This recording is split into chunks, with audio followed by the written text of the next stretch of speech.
참매수님, 참매수님, 주위에서 여러분들을 이렇게 다시 만나 뵙게 해서 대단히 반갑습니다. 오늘 강의는 왜 예수님을 꼭 믿어야 하는가, 그리고 천주교는 어떤 교회인가 말씀드리겠습니다. 먼저 왜 예수님을 꼭 믿어야 하는가를 말씀드리겠습니다. 예수님을 꼭 믿어야 하는 이유부터 말씀드리겠습니다. 첫째, 내 영혼이 죄에서 구원받고 천국에 가서 영원히 행복하게 살기 위해서 믿는 것입니다. 둘째, 현 세상에서도 하나님의 복을 받고 행복하게 살기 위해서 믿는 것입니다. 셋째, 마음의 평화를 누리며 행복하게 살기 위해서 믿는 것입니다. 이 중에서 가장 중요한 이유는 내 영혼이 죄에서 구원받고 천국에 가서 영원히 행복하게 살기 위해서 믿는 것입니다. 예수님을 믿지 않는 사람들도 사람이 죽으면 저승에 가서 복을 받으라고 명복을 빌어줍니다. 명복을 빌어주면서 좋은 곳으로 가라, 잘 가라, 또는 가서 잘 살아라 라고 말합니다. 그리고 죽은 사람을 묻을 때는 잘 가라며 노잣돈도 넣어줍니다. 또한 사람이 죽은 후에는 구천을 떠든다는 말을 합니다. 구천이라는 곳은 죽은 사람의 넋, 즉 혼이 들어간다는 곳입니다. 또 다른 말로는 황천이나 저승이라고 합니다. 그래서 죽은 사람을 황천객이라고도 합니다. 넋이란 다른 말로 혼이라고 하는 것입니다. 예수님을 믿는 사람들의 말로는 영혼이라고 합니다.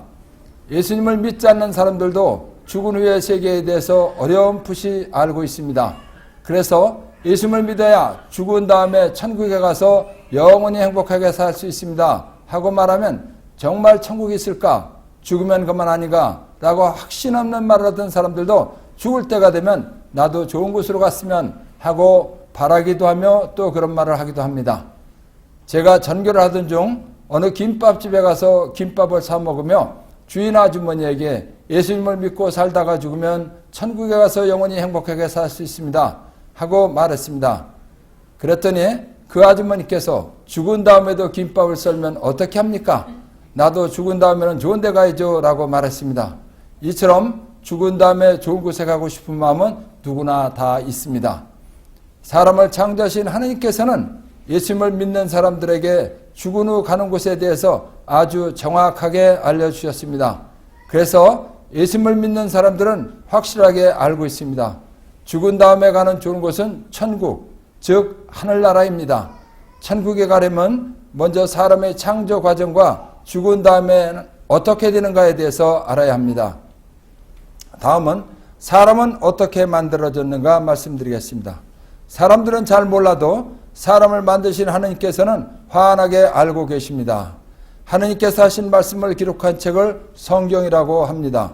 그 중에서 천지를 창조하시고 사람을 만드신 것을 기록한 부분을 창세기라고 합니다. 창세기 2장 7절, 주 하나님께서 흙의 먼지로 사람을 빚으시고 그 코에 생명의 숨을 불어넣으시니 사람이 생명체가 되었다 라고 하였습니다. 하나님이 첫사람 아담을 만드실 때 먼저 흙의 먼지로 사람을 만들어 놓으신 다음 코에 생명의 숨, 즉 영을 불어넣으시니 생명체가 되었다고 했습니다. 이것은 사람이 육과 영의 결합한 존재라는 것을 알려주는 것입니다. 다시 말해 흙의 먼지로 만들어진 것은 육이며 하나님께서 생명의 숨을 불어넣어 주신 것은 영이라는 것입니다. 사람의 육신은 물질이기 때문에 눈에 보입니다. 그러나 사람의 영은 물질이 아니고 영이기 때문에 눈에 보이지 않습니다. 하나님은 아담이 죄를 지었을 때 너는 먼지이니 먼지로 돌아가리라 라고 하셨습니다. 그래서 사람이 늙어서 죽으면 육신은 흙의 먼지로 가서 끝이 납니다. 그런데 육신이 늙어가도 사람의 마음은 늙는 것 같지도 않고 항상 변함도 없고 영원히 살 것 같습니다. 이것은 사람에게 죽음이 없이 영원히 사는 영이 있다는 것을 알게 해주는 것입니다. 사람이 육신만으로 되어 있다면 예수님을 믿지 않아도 됩니다. 죽으면 모든 것이 끝나기 때문입니다. 그런데 사람은 어머니 뱃속에서 생길 때 죽지 않고 영원히 사는 영도 함께 생깁니다. 사람이 죽은 후에도 죽지 않고 영원히 사는 영이 하나님의 자비하신 은혜로 불행한 지옥에 가지 않고 천국에 가서 영원토록 행복하게 살기 위해서는 예수님을 꼭 믿어야 합니다. 다음은 예수님은 어떤 분이신가 말씀드리겠습니다. 성경 중에서 하나님이신 예수님이 하신 말씀을 기록한 책을 복음서라고 합니다. 복음서는 천지와 사람을 창조하신 하나님 아버지께서 사람이 하나님이신 예수님을 믿어야 하는 이유와 방법, 하나님이 사람에게 주신 약속과 축복, 하나님의 뜻과 계획 등을 예수님을 통해서 알려주신 말씀을 기록한 책입니다. 요한복음서 1장 1절에서 5절과 14절. 한 처음에 말씀이 계셨다. 말씀은 하나님과 함께 계셨는데 말씀은 하나님이셨다. 그분께서는 한 처음에 하나님과 함께 계셨다. 모든 것이 그분을 통하여 생겨났고 그분 없이 생겨난 것은 하나도 없다. 그분 안에 생명이 있었으니 그 생명은 사람들의 빛이었다. 그 빛이 어둠 속에서 비치고 있지만 어둠은 그를 깨닫지 못하였다. 말씀이 사람이 되시어 우리 가운데 사셨다. 우리는 그분의 영광을 보았다. 은총과 진리가 충만하신 아버지의 외아들님으로서 지닌 영광을 보았다. 라는 말씀대로 예수님이 하늘나라에서 하나님 아버지와 함께 계실 때에는 말씀이라고 합니다. 말씀이라고 하는 예수님은 하나님 아버지와 똑같은 하나님이십니다. 말씀이라고 하는 분이 이 세상에 사람으로 오셨을 때에는 예수님이라고 부르는 것입니다. 다음은 하나님이신 예수님은 어떻게 사람이 되셨는가 말씀드리겠습니다. 루카복음서 1장 26절에서 38절. 여섯째 달에 하나님께서는 가브리엘 천사를 갈릴레 지방 나자렛이라는 고을로 보내시어 다윗 집안의 요셉이라는 사람과 약혼한 처녀를 찾아가게 하셨다. 그 처녀의 이름은 마리아였다. 천사가 마리아의 집으로 들어가 말하였다. 은총이 가득하니여 기뻐하여라. 주님께서 너와 함께 계시다. 이 말에 마리아는 몹시 놀랐다. 그리고 이 인사말이 무슨 뜻인가 하고 곰곰이 생각하였다. 천사가 다시 마리아에게 말하였다. 두려워하지 마라 마리아야. 너는 하나님의 총애를 받았다. 보라, 이제 네가 잉태하여 아들을 낳을 테니 그 이름을 예수라 하여라. 그분께서는 큰 인물이 되시고 지극히 높으신 분의 아드님이라 불리실 것이다. 주 하나님께서 그분의 주상 다윗의 왕좌를 그분께 주시어 그분께서 야곱 집안을 영원히 다스리시리니 그분의 나라는 끝이 없을 것이다. 마리아가 천사에게 저는 남자를 알지 못하는데 어떻게 그런 일이 있을 수 있겠습니까? 하고 말하자 천사가 마리아에게 대답하였다. 성령께서 너에게 내려오시고 지극히 높으신 분의 힘이 너를 덮을 것이다. 그러므로 태어날 아기는 거룩하신 분 하나님의 아드님이라고 불릴 것이다. 내 친척 엘리사벳을 보아라. 그 늙은 나이에도 아들을 잉태하였다. 아이를 못 낳는 여자라고 불리던 그가 임신한 지 6달이 되었다. 하나님께는 불가능한 일이 없다. 마리아가 말하였다. 보십시오. 저는 주님의 종입니다. 말씀하신 대로 저에게 이루어지기를 바랍니다. 그러자 천사는 마리아에게서 떠나갔다. 라는 말씀대로 하나님이신 예수님께서 사람이 되어 오시는 방법을 가브리엘 천사가 마리아에게 알려주었습니다. 예수님께서 사람으로 오시려면 여자의 몸을 통해서 오셔야 합니다. 그래서 하나님은 당신이 택하신 믿음 좋은 마리아에게 가브리엘 천사를 보내시어 이제 너는 아기를 갖게 될 것이다 라고 알려주었습니다.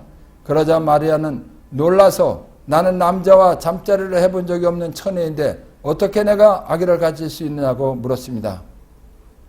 그러자 천사는 성령께서 너에게 내려오시고 지극히 높으신 분의 힘이 너를 덮을 것이다. 그러므로 태어날 아기는 거룩하신 분 하나님의 아드님이라고 불릴 것이다 라고 말해주면서 엘리사벳의 이야기를 해주었습니다. 엘리사벳은 마리아의 사촌언니인데 원래 아기를 낳지 못하는 여자였습니다. 그래서 이 부부는 하나님께 아기를 갖게 해달라고 열심히 기도했습니다. 그랬더니 하나님은 도저히 아기를 낳을 수 없을 만큼 늙은 엘리사벳에게 아기를 갖도록 해주셨습니다.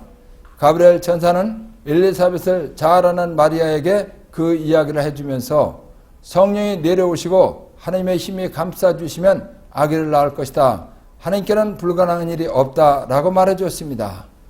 천사의 말을 들은 믿음 좋은 마리아는 하나님이 하시는 일이라는 말에 저는 주님의 종이 오니 말씀하신 대로 저에게 이루어지기를 바랍니다 라며 받아들였습니다.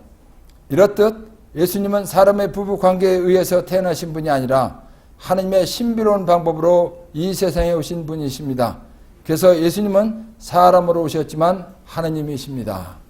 다음은 하느님이신 예수님은 왜 이 세상에 오셨는가 말씀드리겠습니다.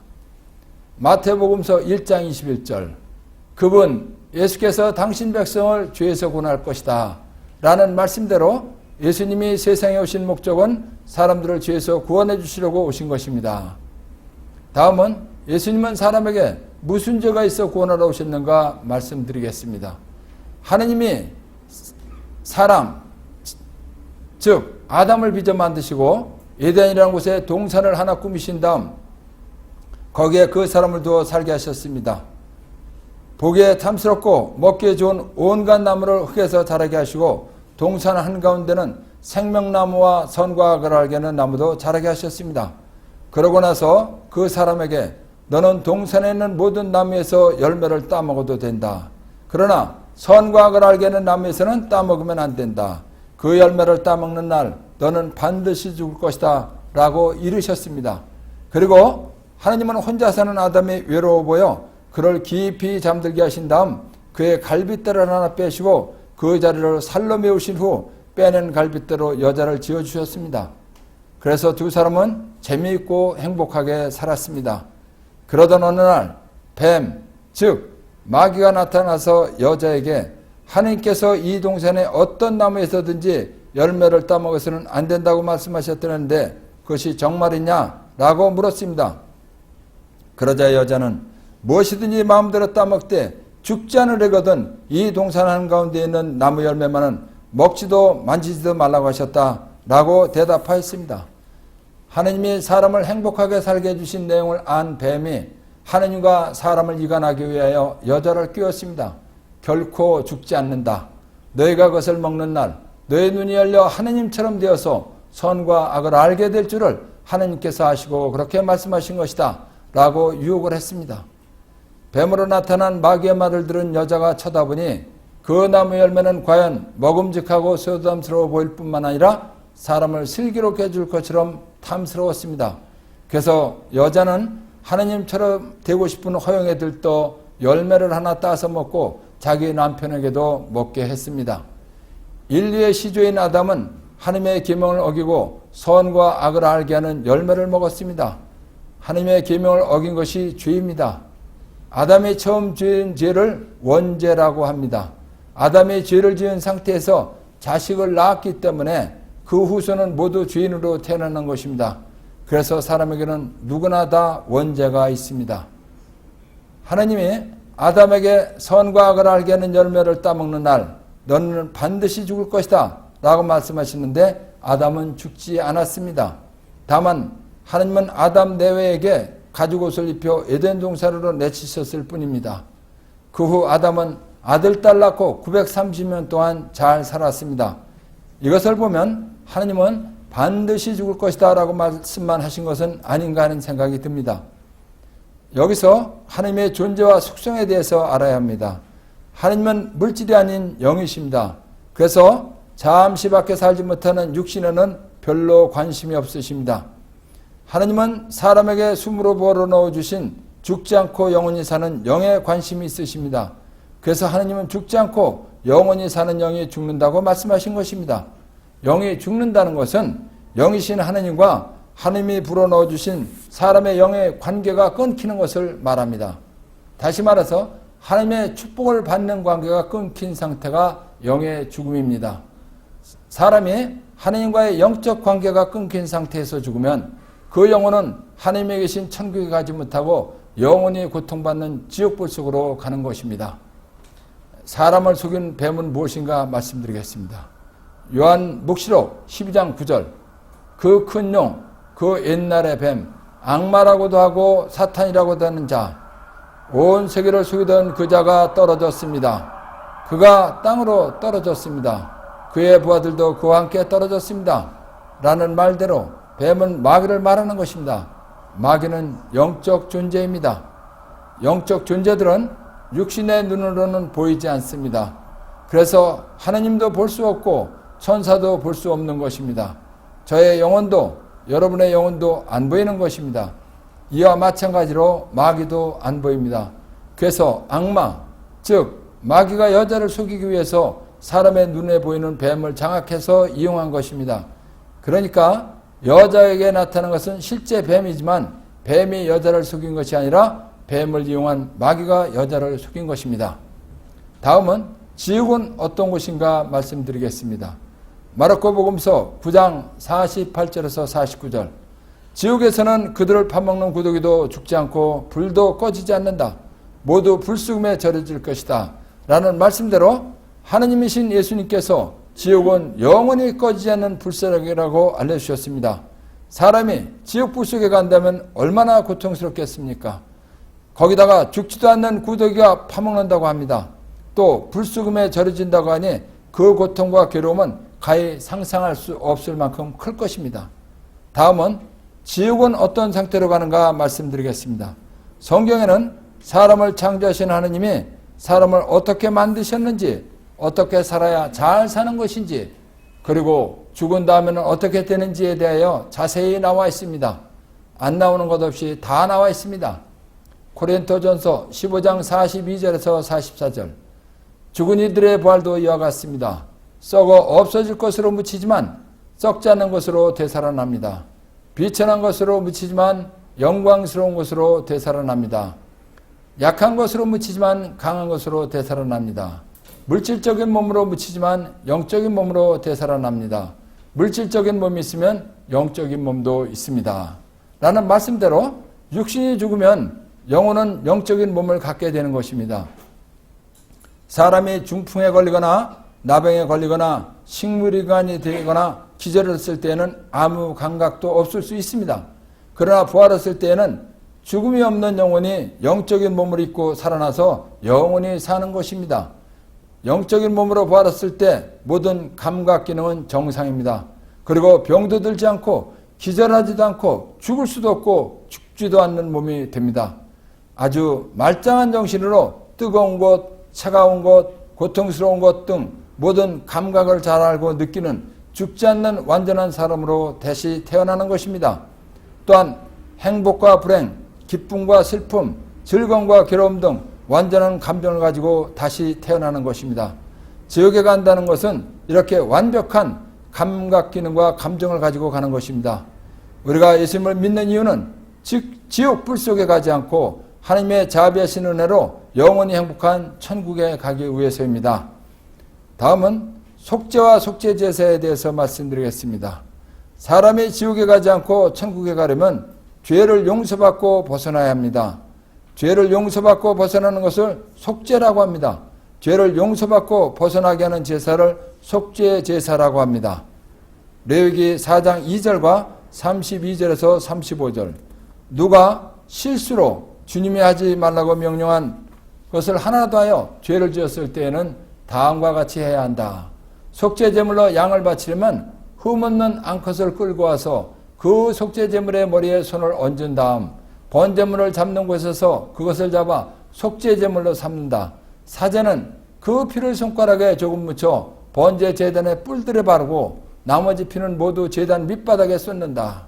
그런 다음 친교제물로 바치는 양의 국기름을 떼어내듯 그 국기름을 모두 떼어낸다. 그러면 사제는 그것을 주님을 위한 화제물과 함께 살라 바친다. 이렇게 사제가 어떤 사람이 지은 죄 때문에 그를 위하여 속죄 예식을 거행하면 그를 용서받는다. 라는 말씀대로 죄를 지었을 때 용서받는 제사법을 알려주셨습니다. 하나님은 이스라엘 백성을 택하셔서 율법을 주셨습니다. 율법의 대표적인 것을 십계명이라고 합니다. 하나님이 율법을 주신 이유는 율법을 잘 지키는 사람에게 건강과 복을 주시기 위함입니다. 사람들이 가장 좋아하는 것입니다. 그런데 반대로 율법을 지키지 않으면 저주나 사형을 받아야 한다고 하셨습니다. 그러나 죄 지은 사람이 죄에서 벗어나면 저주나 사형을 받지 않습니다. 그래서 자비롭고 너그러우신 하느님은 사람이 죄를 짓더라도 그 죄에서 벗어나 살게 해주시기 위하여 양을 죽여 속죄제물로 삼는 속죄제사법을 만들어 주시고 가르쳐 주셨습니다. 사람을 사랑하시는 하나님은 사람이 당신 말씀대로 살고 복을받아 행복하기를 바라시는 분입니다. 다음은 왜 양이 죄를 뒤집어 쓰고 죽게 하셨는가 말씀드리겠습니다. 레위기 17장 11절 생물의 생명이 그 피에 있기 때문이다. 나는 너희 자신을 위하여 속죄 예식을 거행할 때 그것을 제단 위에서 쓰라고 너에게 주었다. 피가 그 생명으로 속죄하기 때문이다. 라는 말씀대로 죄 지은 사람을 살리시기 위해서 양이 사람 대신 피를 흘리고 죽는 법을 만들어 주셨습니다. 하나님의 말씀은 법입니다. 하나님은 죄를 지으면 죄값으로 반드시 죽는다고 하셨습니다. 그런데 사람을 사랑하시는 하나님은 사람이 죽는 것을 원치 않으셨습니다. 그래서 사람이 죄를 지어도 죄값으로 죽지 않고 살 수 있도록 속죄제사법을 마련해 주신 것입니다. 속죄제사를 지낼 때에는 죄를 지은 사람이 속죄제물로 바칠 양의 머리에 손을 얹고 자기의 죄를 넘겨주라고 하셨습니다. 죄를 넘겨받은 양을 사제가 속죄제물로 죽이면 그는 죄에서 벗어나 용서받는다고 하셨습니다. 죄를 용서받은 사람은 저주나 사형을 받지 않게 되는 것입니다. 하나님은 사람이 죄를 짓더라도 살 수 있게 하시기 위해서 양의 죄를 뒤집어 쓰고 죽는 속죄제사법을 만들어 주신 것입니다. 그래서 양이 사람의 죄를 뒤집어 쓰고 죽는 것입니다. 그래서 이스라엘 사람들은 양을 죽여 피해 속죄제사를 지내면서 죄에서 벗어나게 해주실 구세주를 기다렸습니다. 속죄제사는 구세주이신 예수님이 오셔서 사람의 죄값을 대신해서 피를 흘리고 돌아가심으로써 사람의 모든 죄를 용서받게 해주실 것을 미리 보여주신 표입니다. 다음은 왜 예수님을 하나님의 어린 양이라고 하는가 말씀드리겠습니다. 요한복음서 1장 29절, 요한은 예수님께서 자기 쪽으로 오시는 것을 보고 말하였다. 보라, 세상의 죄를 없애시는 하나님의 어린 양이시다. 라는 말씀대로 예수님을 하나님의 어린 양이라고 하는 것입니다. 하나님은 사람의 죄를 지었을 때 죄에서 벗어나려면 양을 죽여 속죄 제사를 지내라고 하셨습니다. 그래서 이스라엘 사람들은 양을 죽여 속죄 제사를 지내는데 주로 어린 양을 그 제물로 삼았습니다. 사랑이 크시고 자비롭고 너그러우신 하나님은 사람을 죄에서 구원해 주시기 위하여 당신의 아드님이신 예수님을 이 세상에 보내주셨습니다. 예수님은 사람의 죄값을 대신해 죽기 위해 오신 분이십니다. 세례자 요한은 하나님으로부터 이 세상의 죄를 없애주시기 위해 피를 흘리고 돌아가실 구세주 예수님이 주실 세례를 미리 해보이라는 사명을 받고 태어난 사람입니다. 또한 하나님은 세례자 요한을 보내시면서 성령이 내려와 어떤 분 위에 머무르는 것을 내가 볼 터인데 바로 그분이 성령으로 세례를 주시는 분이다 라고 알려주셨습니다. 요한은 예수님에게 세례를 주다가 성령이 비둘기처럼 내려와 그분 위에 머무르는 것을 보았습니다. 요한은 그분이 이 세상 모든 사람의 죄를 대신해 주러 오신 분이라는 것을 알았습니다. 그래서 요한은 완전한 사람으로 오신 예수님을 하나님의 어린 양이라고 말한 것입니다. 다음은 예수님은 사람을 죄에서 어떻게 구원하시는가 말씀드리겠습니다.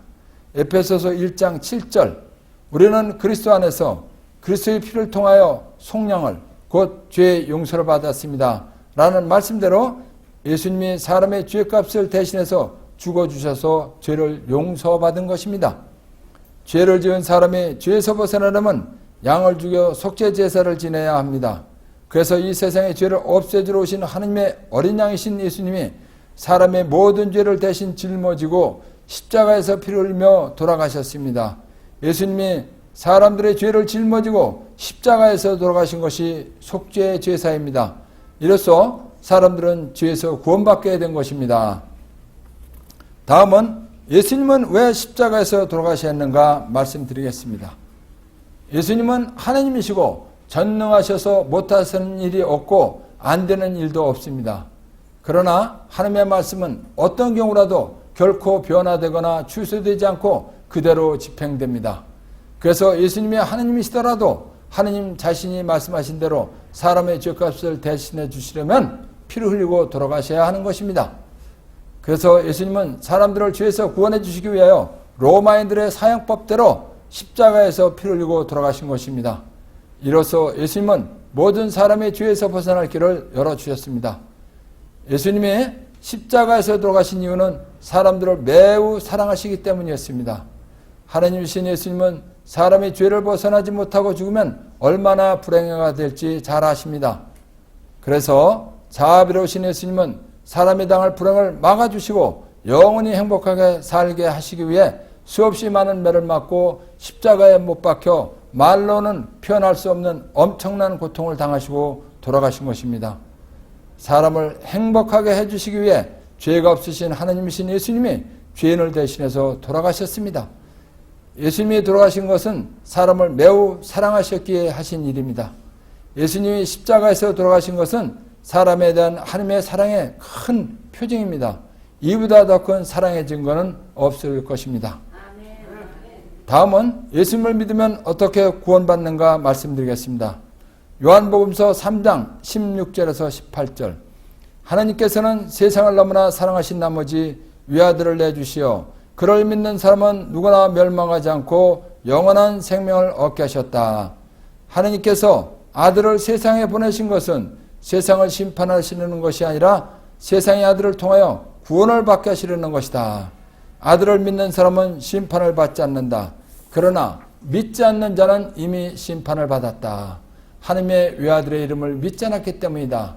라는 말씀대로 예수님을 믿으면 구원을 받는 것입니다. 인류의 시주인 아담이 죄를 지은 상태에서 자식을 낳았기 때문에 아담의 후손인 모든 사람은 원죄를 가지고 태어납니다. 하나님은 원죄를 가지고 있으면 죄인이라고 판결하십니다. 죄인으로 판결받은 상태에서 죽으면 죄값으로 인해 지옥에 갑니다. 지옥에 가는 것을 영적으로 멸망했다고 하는 것입니다. 하나님이 외아들 예수님을 이 세상에 보내주신 이유는 사람이 죄값으로 멸망해서 지옥에 가지 않고 영원한 생명을 얻어 천국에 가서 행복하게 살게 해주시기 위함입니다. 그래서 예수님은 사람의 죄값을 대신해 십자가에서 피를 흘리고 돌아가신 것입니다. 마르코복음서 16장 16절. 예수를 믿고 세례를 받는 이는 구원을 받고 믿지 않는 자는 단죄를 받을 것이다. 라는 말씀대로 예수님이 내 죄를 대신하여 십자가에서 피 흘리시고 돌아가셨다는 것을 믿고 세례를 받으면 죄에서 구원받는 것입니다. 예수님을 믿음으로써 죄에서 구원받은 사람은 죄값으로 인하여 지옥에 갈 일이 없어집니다. 오직 영원히 행복한 천국에 갈 자격을 얻은 것입니다. 그러나 믿지 않는 사람은 예수님 말씀대로 단죄를 받고 지옥에 가는 것입니다. 요한복음서 1장 12절. 그분 예수께서는 당신을 받아들이는 이들, 당신의 이름을 믿는 모든 이에게 하나님의 자녀가 되는 권한을 주셨다. 라는 말씀대로 하나님이 보내주신 예수님을 믿는 사람은 죄에서 구원받고 하나님의 자녀가 되는 권한을 받습니다. 하나님의 자녀가 된 사람은 하나님을 아빠, 아버지라고 부를 수 있는 자격이 있기 때문에 하나님을 아빠, 아버지라고 하는 것입니다. 예수님을 믿고 하나님의 자녀로 사는 사람은 하나님 아버지가 계신 천국에 갈 자격이 있습니다. 다음은 예수님이 피를 흘리고 돌아가신 구원의 은혜는 얼마나 큰가 말씀드리겠습니다. 히브리서 9장 12절. 그리스도는 염소와 송아지의 피가 아니라 당신의 피를 가지고 단 한 번 성소로 들어가시어 영원한 해방, 즉 영원히 속죄받을 길을 얻으셨습니다. 히브리서 10장 14절. 예수님은 한 번의 예물로 거룩해지는 이들을 영구히 완전하게 해주신 것입니다. 라는 말씀대로 예수님은 사람의 죄값을 대신하여 십자가에서 피를 흘리고 돌아가셨습니다. 그러므로서 사람의 죄에서 벗어나 구원받을 수 있는 길을 마련해 주셨습니다. 동물 양은 수명이 닿으면 죽습니다. 그래서 양은 한 사람의 모든 죄가 아니라 죄 하나를 용서받게 할 수 있습니다. 그러나 예수님은 시작도 끝도 없는 영원한 생명을 가진 하나님이십니다. 이렇게 영원한 생명을 가진 예수님이 피를 흘리고 돌아가셨기 때문에 모든 세대, 모든 사람의 모든 죄를 영원히 용서받게 하는 효력이 있는 것입니다. 그리고 그 효력은 영원한 것입니다. 그래서 예수님이 돌아가신 지 2000년이 지났지만 지금까지 예수님을 믿고 세례를 받은 모든 사람의 죄가 다 사해졌고 또 앞으로 이 세상이 얼마나 오래 가든 예수님을 믿고 세례를 받는 모든 사람들의 모든 죄까지 다 사함을 받게 되는 것입니다. 예수님을 믿어서 죄를 용서받은 사람은 절대로 지옥에 가지 않습니다. 이 큰 은혜를 간단히 죄에서 구원받았다 또는 구원받았다라고 말하는 것입니다. 다음은 예수님이 피를 흘리고 돌아가신 효력을 부자 아버지의 비유로 설명해 보겠습니다. 여러분이 각자 세상에서 제일 가는 부자라고 합시다. 그런데 어찌된 일인지 여러분의 아들은 가난하게 삽니다.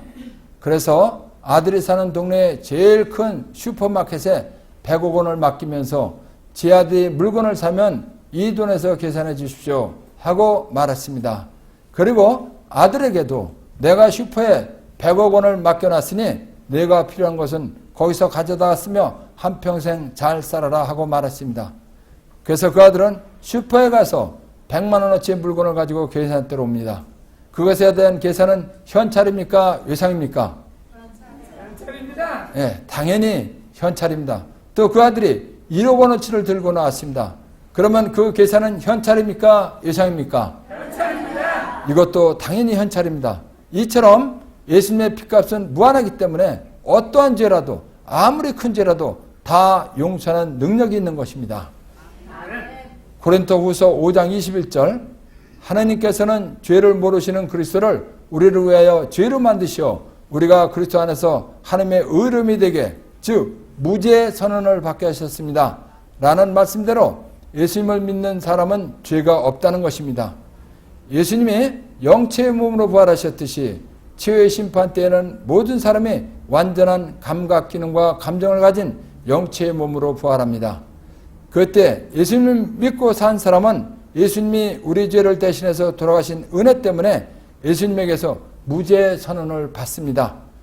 최후의 심판 때 죄 있는 사람은 죄값으로 꺼지지 않는 지옥불 속에 가서 영원히 고통을 받습니다. 그런데 무죄 선언을 받으면 말로 표현할 수 없이 행복한 천국에 가서 영원히 행복하게 삽니다. 예수님을 믿는 것은 이렇게 좋은 것입니다. 예수님을 믿으면 영원히 행복한 천국에 갈 자격을 얻습니다. 천국에 갈 자격을 얻은 사람이 신앙생활을 열심히 하면 천국에 가는 은혜를 받습니다. 이것을 알기만 하면 누구나 믿고 싶을 것입니다. 누구든지 지옥에 가고 싶은 사람은 없을 것이기 때문입니다. 누구나 다 천국에 가서 영원히 행복하게 살고 싶을 것이기 때문입니다. 많은 사람들이 이 구원의 큰 은혜를 모르기 때문에 예수님을 믿지 않는 것입니다. 사람에게는 죽음이 없이 영원히 사는 영혼이 있습니다. 그래서 예수님을 꼭 믿어야 합니다. 그래야 내 영혼이 천국에 가서 영원히 행복하게 살 수 있기 때문입니다. 내 영혼이 영원토록 행복하게 살기 위해서는 예수님을 꼭 믿어야 합니다. 예수님을 믿으면 영원히 행복한 삶이 시작됩니다. 다시 한번 예수님을 꼭 믿어야 하는 이유를 말씀드리겠습니다. 첫째, 내 영혼이 죄에서 구원받고 천국에 가서 영원히 행복하게 살기 위해서입니다. 둘째, 이 세상에서도 하나님의 복을 받고 행복하게 살기 위해서입니다. 셋째, 마음의 평화를 얻고 행복하게 살기 위해서입니다. 최후의 심판자이신 예수님이 세우신 유일한 교회인 천주교회에서 예수님을 믿고 영원히 행복하게 사는 삶을 시작하십시오. 천주교회 성당에서는 언제나 세상에서 제일 귀하신 당신을 초대하고 환영합니다. 다음은 천주교는 어떤 교회인가 말씀드리겠습니다. 천주교는 삼위일체신 하나님을 믿는 종교로서 가톨릭교라고도 합니다. 그리고 천주교의 건물은 성당이라고 합니다. 천주교는 로마에 있는 바티칸 교황청을 중심으로 전 세계가 하나의 교회로 구성되어 있습니다. 마태복음서 16장 18절 나 또한 너에게 말한다. 너는 베드로이다. 내가 이 반석 위에 내 교회를 세울 터인즉 저승의 세력도 그것을 이기지 못할 것이다. 라는 말씀대로 예수님은 베드로 위에 교회를 세우셨습니다. 예수님은 하나님이시기 때문에 정확하고 확실한 분이십니다. 그런 예수님이 이 세상에 오셔서 사람을 구원하고 그냥 훌쩍 떠나버리신다면 예수님이 이렇게 놓으신 구원사업은 계속될 수가 없을 것입니다. 그래서 예수님은 이 구원사업이 계속 번창하여 모든 사람이 구원의 은혜를 받도록 하시기 위해서 으뜸 제자인 베드로 위에 교회를 세우신 것입니다. 베드로의 원래 이름은 시몬이었는데 예수님이 시몬에게 베드로라는 새로운 이름을 지어주셨습니다. 베드로는 반석, 즉 넓고 평평한 바위란 뜻입니다. 반석 위에다가 집을 지으면 기초가 튼튼해서 절대로 무너지지 않습니다. 그래서 베드로라는 이름을 지어주시면서 저승의 세력도 그것을 이기지 못할 것이다 라고 말씀하신 것입니다. 천주교회는 2000년 동안 수많은 도전과 어려움을 당하고 극심한 박해를 받았습니다. 로마에서도 엄청난 박해가 300년 동안 행해졌고 우리나라에서도 병인 박해, 신유 박해 등 고통스러운 박해가 이어져 15,000여 명이 순교하였습니다. 그러나 천주교회는 예수님 말씀대로 나날이 성장하고 있습니다. 그래서 현재 2013년 전 세계 약 10여 명이 넘는 천주교 신자들이 예수님을 믿고 있습니다. 이것을 보면 예수님 말씀은 그대로 살아 움직이며 그대로 이루어진다는 것을 알 수 있습니다. 마태복음서 16장 19절 나는 너에게 하늘나라의 열쇠를 주겠다. 그러니 내가 무엇이든지 땅에서 매면 하늘에서도 매일 것이고 내가 무엇이든지 땅에서 풀면 하늘에서도 풀릴 것이다 라고 말씀하심으로써 베드로에게 예수님의 권한을 주셨습니다. 이 세상 많은 나라, 많은 사람들이 예수님을 믿게 되고 또 세월이 지나다 보면 문제점들이 나타나게 마련입니다. 그럴 때 그 문제들을 해결하고 교회를 이끌어가라고 예수님은 당신의 권한을 베드로에게 위임해 주셨습니다. 그래서 베드로와 그 후계자인 교황이 어떤 결정을 하거나 인정한 것은 예수님도 인정해 주시는 것입니다. 왜냐하면 이 세상에서 일어날 모든 일을 미리 말씀해 주실 수는 없었기 때문입니다. 사도시대에 모세의 율법이 명하는 할례를 받지 않으면 구원받지 못한다고 가르치는 유다인들이 있어서 바로 사도와 격렬한 의견 충돌과 논쟁이 벌어진 일이 있습니다. 그때 이 문제를 검토하기 위해 예루살렘에서 첫 공의회가 열렸습니다. 그리고 베드로는 이 회의에서 결정된 사항을 발표했습니다. 그것은 그대로 통보되었고 실천되었습니다. 이처럼 베드로에게 교회의 문제점을 해결하고 결정해서 이끌어갈 권한을 주신 것입니다. 그래서 천주교에서는 어떤 문제가 생기면 전 세계 주교, 즉 예수님 제자들의 후계자들이 모여서 공의회를 합니다. 공의회에서 결정된 사항을 예수님의 대리자이며 베드로의 후계자인 교황이 선포하면 전 세계 천주교회가 그 사항을 지키는 것입니다.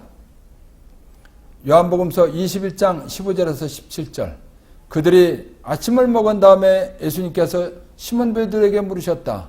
요한의 아들 시몬아, 너는 이들이 나를 사랑하는 것보다 더 나를 사랑하느냐? 베드로가 예, 주님, 제가 주님을 사랑하는 줄을 주님께서 아십니다 하고 대답하자 예수님께서 그에게 말씀하셨다. 내 어린 양들을 돌보아라. 예수님께서 다시 두 번째로 베드로에게 물으셨다.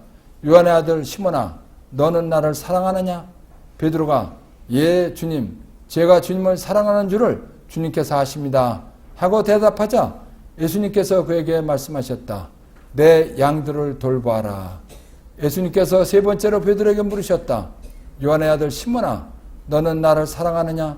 베드로는 예수님께서 세 번이나 나를 사랑하느냐 하고 물으심으로 슬퍼하며 대답하였다. 주님, 주님께서는 모든 것을 아십니다. 제가 주님을 사랑하는 줄을 주님께서는 알고 계십니다. 그러자 예수님께서 베드로에게 말씀하셨다. 내 양들을 돌봐라 하고 부탁하셨습니다. 라는 말씀대로 예수님은 천국으로 가시기 전에 당신을 믿는 모든 사람들과 제자들과 교회까지 모든 것을 베드로에게 맡기셨습니다. 그것도 한 번만 부탁하신 것이 아니라 세 번씩이나 묻고 확인하면서 부탁하셨습니다. 세 번씩이나 부탁하신 것은 매우 중대한 문제이기 때문에 확실히 하기 위해서였습니다. 베드로는 예수님이 직접 세우신 천주교를 지도하고 이끌어갈 권한을 위임받은 첫 번째 대리자이며 초대 교황이 되셨습니다. 천주교는 예수님이 직접 세우시고 제자, 즉 사도들로부터 이어져 내려오는 정통 예수교회입니다. 그래서 천주교의 역사는 2000년이 됩니다. 다음은 왜 천주교라고 하는가 말씀드리겠습니다. 외국 선교사에 의해 중국에 전해진 가톨릭은 하나님, 즉 천주를 믿는 종교라고 해서 천주교라고 명명되었습니다. 한국 천주교는 중국을 통해 들어왔기 때문에 그 이름을 그대로 받아들여 사용하고 있는 것입니다. 다음은 교황, 주교 신분은 어떤 분인가 말씀드리겠습니다. 교황, 교황은 예수님은 당신이 세우신 교회를 이끌어가도록 제자들 중에서 베드로를 택하여 당신의 모든 권한을 위임해 주시고 교회를 맡기셨습니다. 베드로는 예수님의 대리자가 되었습니다. 그리고 베드로의 권한을 위임받은 후계자를 교황이라고 합니다. 베드로가 초대 교황이고 현재 로마 교황청에 계신 프란시스코 교황은 266대 교황입니다. 그래서 천주교 역사를 따져 올라가면 인류를 구원하고 천주교로 세우신 예수님과 연결됩니다. 주교는 12제자의 후계자로서 대사제라고 합니다. 베드로의 후계자인 로마의 주교를 교황이라고 부릅니다. 신부는 주교의 보조자로서 사제라고 부릅니다. 각 성당에는 주임 사제가 사목을 책임집니다. 예수님의 제자들은 자기가 받은 사명과 권한을 자기 후계자들에게 안수로서 위임해 주었습니다. 그래서 신부까지는 예수님의 사명을 받은 제자들의 후계자로서 합당한 자격을 가진 분들입니다. 이 때문에 미사, 즉 제사를 드릴 권한이 있는 것입니다. 안수로서 직무를 받은 주교들이 예수님 제자들의 권한을 이어오고 있기 때문에 천주교에는 예수님이 세우신 정통 예수교, 즉 그리스도 교회라는 것이 증명됩니다. 교황, 주교, 신부들은 예수님의 사명을 더욱 충실히 하기 위해서 독신 생활을 합니다. 다음은 천주교에서 미사를 드리는데 왜 미사를 드리는가 말씀드리겠습니다. 루카복음서 22장 19절, 예수님께서는 또 빵을 들고 감사를 드리신 다음 그것을 떼어 사도들에게 주시며 말씀하셨다. 이는 너희를 위하여 내어주는 내 몸이다. 너희는 나를 기억하여 이를 행하여라. 마태복음서 26장 27절에서 28절, 또 잔을 들어 감사를 드리신 다음 제자들에게 주시며 말씀하셨다. 모두 이 잔을 마시라. 이는 죄를 용서해 주려고 많은 사람을 위하여 흘리는 내 계약의 피다. 라는 말씀대로 구원의 신비를 기념하는 것입니다. 미사란 무엇인가 말씀드리겠습니다. 예수님이 최후의 만찬 때 너희는 나를 기억하여 이를 행하여라 하신 말씀에 따라 예수님이 돌아가신 후부터 지금까지 제자들과 그 후계자들에 의해 행하져 오는 예식입니다. 미사를 우리말로는 감사제사라고 합니다. 모든 사람은 아담의 원죄로 인해 지옥에 가게 되어 있습니다. 그런데 예수님이 피를 흘리고 돌아가심으로써 예수님을 믿는 사람들은 죄에서 구원받아 천국에 갈 자격이 생겼습니다. 이 큰 구원의 은혜를 기억하고 하나님께 감사하는 것이 미사입니다. 그래서 미사를 감사제사라고도 합니다. 미사는 우리가 죄에서 구원받아 천국에 갈 자격이 있다는 것을 늘 깨닫고 하나님께 감사하는 것입니다. 그래서 신부님은 구원의 신비를 합당하게 거행하기 위하여 라는 말로 미사를 시작합니다. 요한복음서 6장 53절에서 55절, 내가 진실로 너에게 말한다. 너희가 사람의 아들, 즉 예수님의 살을 먹지 않고 그의 피를 마시지 않으면 너희는 생명을 얻지 못한다. 그러나 내 살을 먹고 내 피를 마시는 사람은 영원한 생명을 얻고 나도 마지막 날에 그를 다시 살릴 것이다. 내 살은 참된 양식이고 내 피는 참된 음료다. 라는 말씀대로 미사 중에는 예수님 말씀에 의해서 밀떡과 포도주가 예수님의 몸과 피로 변화되는 신비로운 일이 생깁니다. 예수님의 말씀은 진리이기 때문에 영원히 변하지 않습니다. 예수님은 거짓이 없는 진실한 분이십니다. 예수님의 말씀은 그대로 이루어지고 집행됩니다. 예수님은 최후의 심판자이십니다. 천국으로 가라, 지옥으로 가라 하실 최후의 심판자이신 예수님이 당신 말씀대로 살면서 미사 중에 당신 몸으로 변화된 밀떡을 먹으면 마지막 날, 즉 최후의 심판 때 살려주신다고 약속해 주셨습니다. 즉 천국에 가게 해주신다고 약속해 주셨습니다. 그래서 천주교 신자로서 예수님을 믿는 것은 하늘나라에 가서 영원히 행복하게 살 모든 조건을 갖춘 것입니다. 참으로 큰 복을 받은 것입니다. 아멘. 이보다 더 큰 복은 없습니다. 아멘. 다음은 고해성사는 무엇인가 말씀드리겠습니다.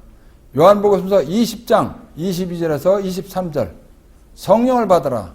너희가 누구의 죄든지 용서해주면 그가 용서를 받을 것이고 그대로 두면 그대로 남아있을 것이다. 라는 말씀으로 제자들에게 죄를 용서해 주는 권한을 주셨습니다. 하느님은 죄를 지극히 싫어하십니다. 그래서 사람의 죄를 용서해 주시기 위해서 예수님을 보내시어 사람의 죄값을 대신해서 십자가에서 피를 흘리고 죽게 하셨습니다. 그런데 내가 죄를 용서받은 뒤에 또 죄를 짓는다면 그것은 하나님을 슬프게 해드리는 것이며 하나님과의 관계를 불편하게 만드는 것입니다. 하나님은 당신 자녀가 된 우리와 좋은 관계를 유지하고 싶어 합니다. 그래서 하나님과 우리의 관계가 불편해졌을 때 그 문제를 해결하고 관계를 회복하기 위한 방법으로 알려주신 것이 바로 고해 성사입니다. 다음은 예수님이 왜 죄를 사해주는 사죄권을 제자들에게 주셨는지 비유를 들어보겠습니다. 어떤 아버지가 자식이 잘 되기만 바라는 마음으로 하나밖에 없는 집까지 팔아가며 대학에 보내 공부를 시켰다고 합시다. 그런데 그 자식이 매일같이 술 마시고 바람 피우고 노름하며 못된 짓만 한다면 그 아버지와 자식의 관계는 아주 나빠지고 불편해질 것입니다. 이렇게 되면 그 아버지는 자식이 보기 싫어지고 봐도 외면하고 싶을 것입니다. 자식 또한 아버지가 보기가 죄스럽고 어려울 것입니다. 하지만 이렇게 불편하다 하더라도 부모 자식 관계는 변함이 없습니다. 그런데 어느 날 자식이 와서 무릎을 꿇고 아버지, 그동안 제가 너무 잘못 살았습니다. 이제부터는 아버지의 뜻대로 열심히 살겠습니다 하고 용서를 청하면 그 아버지는 용서해 줄 것입니다. 이렇게 화하고 나면 다시 좋은 관계가 됩니다. 이와 같이 사랑이 크신 하나님은 우리와 화해하고 좋은 관계를 유지하고 싶어 고해 성사를 만들어 주신 것입니다. 예수님은 우리가 죄를 짓고 용서를 청하면 죄를 용서해 주시되 당신의 권한을 위임받은 제자들과 그 후계자들을 통해서 용서해 주시고자 하셨습니다. 그것은 죄를 용서해 주시는 동시에 사죄를 통해서 죄를 짓지 않고 하나님의 말씀대로 올바르게 사는 방법도 알려주시기 위한 것입니다. 그래서 천주교에서는 예수님이 하라고 하신 대로 지금까지 2000년 동안 고해성사를 집행하고 있습니다. 고해성사가 시작된 후 지금까지 한 번도 고해성사의 내용이 폭로된 일이 없습니다. 이것은 예수님이 만드신 고해성사의 신비입니다. 하나님과 좋은 관계를 유지하면서 살아야 하나님의 복도 받고 죽어서도 천국에 갈 수 있습니다. 그런데 하나님의 이러한 큰 뜻을 모르는 사람들은 왜 신부님에게 죄를 고백하느냐고 하면서 자기 생각대로 자기 혼자 하나님께 잘못했습니다 라고 하면 된다고 합니다. 그것은 사람의 생각이지 하나님의 방법은 아닙니다. 죄를 용서해 주실 하나님이신 예수님이 가르쳐 주신 대로 해야 확실하게 용서받을 수 있습니다.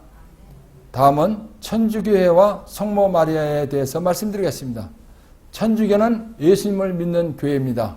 또한 예수님을 낳으신 마리아도 공경합니다. 그래서 성당에는 대부분 성모 마리아 상이 있습니다. 그래서인지 천주교를 잘 모르는 사람들 중에는 천주교회가 마리아를 믿는 교회라고 생각하는 사람들이 있습니다. 하지만 그것은 사실이 아닙니다. 천주교회는 마리아를 믿는 것이 아니라 공경하는 것입니다. 마리아가 예수님을 잉태하셨을 때는 처녀였습니다. 그 당시 율법으로는 처녀가 아이를 잉태하면 돌로 쳐 죽였습니다. 그런데 마리아는 그것을 알면서도 하나님의 뜻을 받아들여 구세주이신 예수님을 잉태하고 낳으셨습니다. 그리고 가장 모범적이고 겸손한 신앙생활을 하셨습니다. 그래서 천주교회는 성모 마리아를 공경하고 그분의 겸손을 본받고자 하는 것입니다. 예수님은 믿는 것이고 마리아는 공경하는 것입니다. 다음은 교회를 선택하는 지혜에 대해서 말씀드리겠습니다. 세상에는 수없이 많은 교회가 있습니다. 그런데 그 많은 교회들 중에서 어느 교회가 정통 예수교, 즉 그리스도교회인지 고민스러운 분들이 계실 겁니다. 정통 예수교회를 찾아내는 방법은 아주 간단합니다. 그 교회가 어느 분에 의해서 세워졌는지를 물어보면 됩니다. 예수님이 세우신 교회가 아니면 정통 예수교회가 아닙니다. 또 한 방법은 그 교회의 창립 연도를 알아보면 됩니다. 2000년이 안 된 교회는 정통 예수교회가 아닙니다.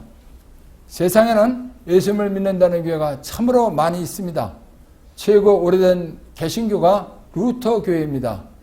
루터교는 1530년 독일인 신부였던 루터가 교황권을 거부하고 미사, 성제, 성직자, 수도자의 독신을 반대하고 대사 논쟁 등 정통교리 해석 차이를 들고 나와서 천주교에서 파문되면서 만든 교회입니다. 그 다음은 성공회입니다. 성공회는 1534년 영국왕 헨리 8세가 중원 문제로 천주교의 교황권을 거부하면서 국왕이 교회 최고 통치자가 되면서 세운 교회입니다. 그 다음은 장로교회입니다. 장로교는 1560년 프랑스 사람 칼뱅이 천주교의 교황권을 거부하고 교회의 행정제도는 교황제도가 아니라 신도들의 투표로 선출하는 장로회 제도라야 한다고 주장하여 세운 교회입니다. 그리고 절대적 예정설을 강조합니다. 예정설이란 인간이 구원받느냐 멸망하느냐 하는 것은 미리 정해져 있다는 것입니다. 그 나머지 교파들은 이러한 교회들에서 갈라져 나간 것입니다. 그러니까 개신교는 역사가 500년이 안 됩니다. 모든 개신교의 뿌리는 천주교입니다. 천주교는 예수님이 세우셨지만 개신교는 사람이 세운 교회입니다. 천주교는 예수님이 직접 세우시고 제자들로부터 이어져 내려온 2000년의 역사를 가진 정통 예수교회입니다. 최후의 심판자이신 예수님이 유일하게 세우신 확실한 교회입니다. 예수님을 믿을 때는 예수님이 세우신 교회에서 예수님을 믿는 것이 당연하고 올바릅니다. 최후의 심판 때 심판하실 분이 바로 예수님이시기 때문입니다. 예수님이 세우신 교회에서 예수님을 믿다가 심판을 받으러 가면 그에 합당한 심판을 받을 수 있기 때문입니다. 천주교는 예수님이 직접 세우신 하나밖에 없는 유일한 교회입니다. 2013년 현재 전 세계 천주교 신자는 12억 명이 넘습니다. 한국 천주교 신자도 500만 명 이상입니다. 지금까지 왜 예수님을 꼭 믿어야 하는가, 그리고 천주교란 어떤 교회인가에 대해 알려드렸습니다.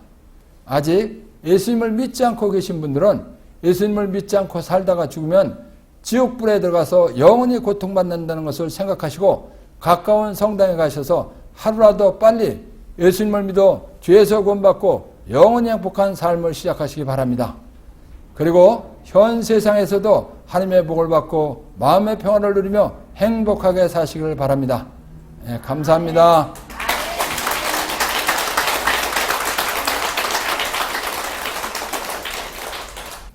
지금까지 강의한 말씀은 책으로도 나와 있습니다.